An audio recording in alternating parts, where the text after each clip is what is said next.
La congresista Ingrid Bazán rechazó las declaraciones que diera pues la presidenta Dina Boluarte.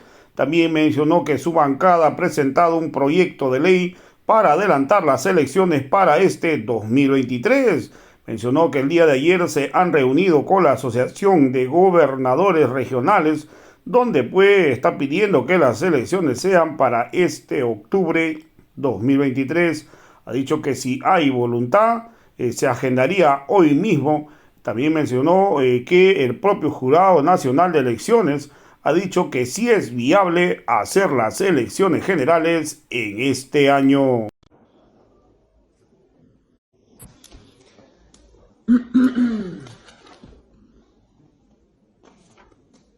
Hola, hola, ¿qué tal a todos? Hacía este vivo para aclarar lo que un grupo de personas a través de distintas redes sociales están tratando de tergiversar de una entrevista que di el día de hoy temprano.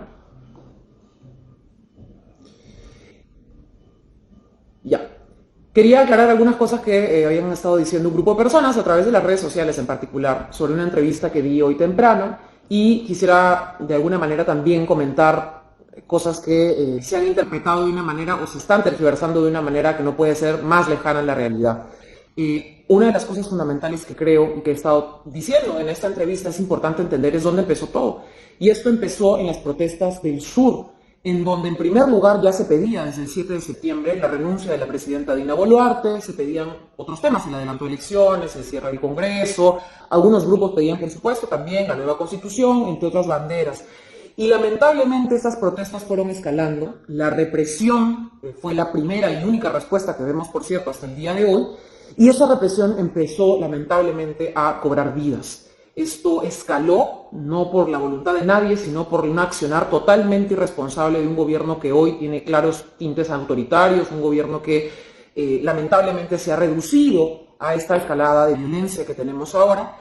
Y del sur, las personas empezaron a movilizarse en Lima. O sea, pasamos de ese momento a un momento aún más grave porque no existía en regiones ningún canal institucional, ningún canal democrático como debiera ser. Hay gobiernos regionales, hay espacios, ¿no es cierto?, de diálogo con el gobierno central, y no se aprovechó ningún tipo de diálogo, sino que empezaron lamentablemente a disparar a personas que protestaban, a personas que no protestaban, a quienes lo hicieran pacíficamente, a quienes no. Dispararon a mansalva. Y empezamos a ver que lamentablemente quienes fallecían eran pequeñas, eran jóvenes, eran adolescentes, era un vendedor de agua, ¿no es cierto?, un paramédico, un representante del Departamento de Salud que intentaba auxiliar, ¿no es cierto?, algún manifestante, y fallecían por PAF, que son estos proyectiles de armas de fuego, que en las necropsias figura no era ningún dum-dum. Ya se ha dicho que los dum-dum y esto que decía la señora Boluarte no se fabrican hace más de 100 años, que además no son fabricaciones artesanales, es decir, hemos ido desmintiendo, y creo que medios de comunicación también alternativos, desmintiendo todo lo que la señora Dina Boluarte decía. Y la represión aumentó, evidentemente, esto no generó ninguna sorpresa, los dirigentes de regiones también aumentaba su descontento, tanto así que empezaron a venir a Lima, y en Lima se les desaloja de una universidad con tanques, rompiendo toda la puerta de una universidad, aunque incluso las imágenes muestran cómo la otra puerta está completamente libre y abierta, y sin embargo rompen, ¿no es cierto?, parte del muro perimétrico, parte de la reja de la San Marcos, los humillan, los tiran al suelo, los arrojan en imágenes que además todas las regiones, sus regiones, porque muchos de ellos son dirigentes de regiones, han visto, ¿no? Y yo no veo qué forma más clara y explícita de azuzar a la violencia existe que esto. O sea, quienes han llamado a la violencia es quienes han tratado con violencia a aquellos manifestantes, los han arrojado al suelo, los han tenido detenidos, porque yo he ido a ver a los detenidos, que por cierto hoy han sido liberados. Como decía una congresista ayer en un medio de comunicación, no hemos... Como decía una congresista ayer en un medio de comunicación, no hemos visto ni siquiera acusados de ser tenderos entre los detenidos. Hemos tenido a varias personas, 193 personas detenidas por 2 días. Hemos tenido que habilitar a que les alcancen almuerzos, les alcancen comida, porque nadie puede estar sin comer 2 días enteros, ¿no es cierto? ¿Para qué? Para liberar prácticamente todas. Casi a 192 de los detenidos los han liberado, de los 193, perdón. Entonces, esa humillación, ese maltrato, algunos denuncian abusos, golpes, que les quitaron sus pertenencias, mujeres que estaban embarazadas, una mujer con su hijita, ustedes habrán visto las imágenes, porque los grandes medios de comunicación tampoco podían dejar de pasar estas imágenes. Y creo que eso también, no creo, eso lo que ha hecho es evidentemente generar mayor molestia entre las regiones del sur que han visto a sus hermanos llegar a Lima y ser maltratados de esa manera. Es ese tipo de reacción, de represión, lamentablemente de violencia de parte del Estado, la que ha generado que esto vaya escalando y, como les decía, llegó a Lima y en Lima lamentablemente, claro, no estamos hablando de vidas perdidas, por suerte, pero sí estamos hablando de abusos, de excesos, de heridos, de detenciones arbitrarias, de allanamientos a universidades. Claramente no estamos hablando de una democracia. Y es en esa explicación que algunas personas quieren tergiversar como algo que yo deseara lo que en la realidad está pasando. Y la realidad es muy concreta. Lo que está ocurriendo ahora, las pérdidas de estas alrededor de 50 y tantas vidas que se han perdido, tienen una responsabilidad política, tienen una responsabilidad directa. Y la única forma de solucionar, no sé si solucionar, pero quizá apaciguar esto, de dar un poco de justicia, porque no hay paz sin justicia. Si se habla de paz, si se habla de diálogo, tiene que haber también un interlocutor y no se está reconociendo a las personas de otras regiones fuera de Lima como interlocutores válidos, es con la renuncia de la señora Dina Boluarte. Y hay quienes dicen o quieren decir o dar a entender que cuando una pide la renuncia de Dina Boluarte es porque una se quiere quedar. No, señores. Con la renuncia de Dina Boluarte viene un gobierno de transición y viene una convocatoria a elecciones generales y nos vamos todos.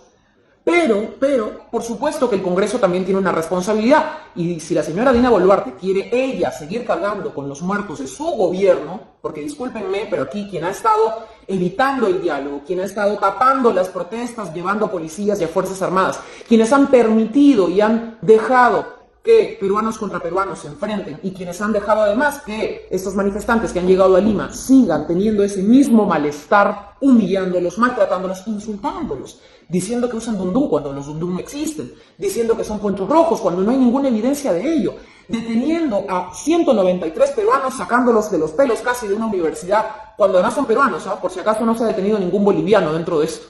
Así que todo el resto de cosas que se están diciendo finalmente no es la asunción de responsabilidad que la gente busca.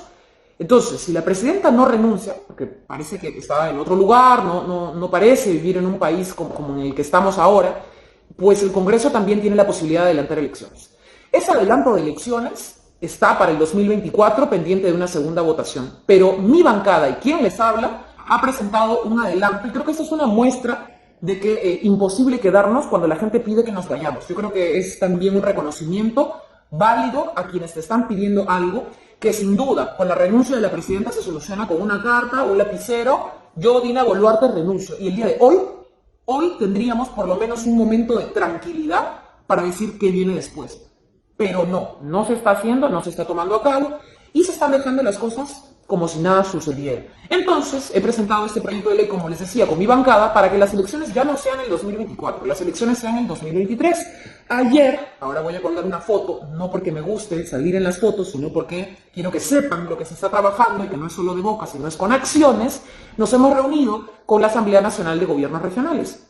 Hemos estado con el gobernador regional de Puno, hemos estado con el gobernador regional de Ayacucho, de las regiones más golpeadas por las protestas, por la violencia, por la represión. Y ellos nos han dicho, nuestros representados, nuestros ciudadanos, nuestras regiones, piden la salida de Dina Boluarte y piden el adelanto de elecciones al 2023. Les presentamos este proyecto que no tiene ninguna condición. En este proyecto ustedes no van a encontrar nueva constitución, no van a encontrar reformas electorales, reelección, bicameralidad, no. Este proyecto solo dice, nos vamos y las elecciones tienen que ser en octubre del 2023. Tanto así que las autoridades tendrán que irse en diciembre del 2023 para que asuman las nuevas gestiones lo antes posible. ¿Qué pasa con este papelito? Este proyecto de ley, si el presidente del Congreso, si la mesa directiva del Congreso quiere, se discute hoy. Véanlo en el reglamento del Congreso. Se pide una hoja, se exonera. Si hay voluntad política de parte del presidente de la Comisión de Constitución, del presidente del Congreso, de toda la directiva, esto se agenda hoy. Y si esto se discute hoy, de inmediato se puede discutir nuestro otro proyecto de ley para que la legislatura se adelante, cosa que tenemos el adelanto de elecciones, la primera votación al 2023 hoy, aprobamos de que la legislatura acabe hoy, el día de mañana inicia la nueva legislatura y mañana tenemos la segunda votación del adelanto de elecciones al 2023. 2 días. Para frenar la violencia. Porque hay quienes están acusando, ¿no es cierto?, a otras personas con el dedo, cuando la posibilidad de frenar la violencia está acá. Está en la renuncia, está en decir, hasta aquí nomás, damos todos un paso al costado. Entonces, Es fácil coger el Twitter y poner un tweet, recortar una intervención, sacar una bonita gráfica con mi cara, ¿no es cierto? En fin, pero es difícil el voto, es difícil la acción. Si realmente hay la voluntad, nosotros exhortamos a que el presidente del Congreso pueda agendar esto para el día de hoy, tengamos la segunda votación esta semana, el día de mañana si es necesario, y tengamos las dos votaciones para un adelanto el 2023, como ya gobernadores regionales lo piden, la gente movilizada lo pide, el propio Jurado Nacional de Elecciones y OMPE dice es viable. Y todo esto mientras la señora Dina Boluarte pues tome alguna acción y ojalá lo haga pronto. De lo contrario, esta es nuestra esperanza y esperamos y exhortamos a que se haga lo antes posible.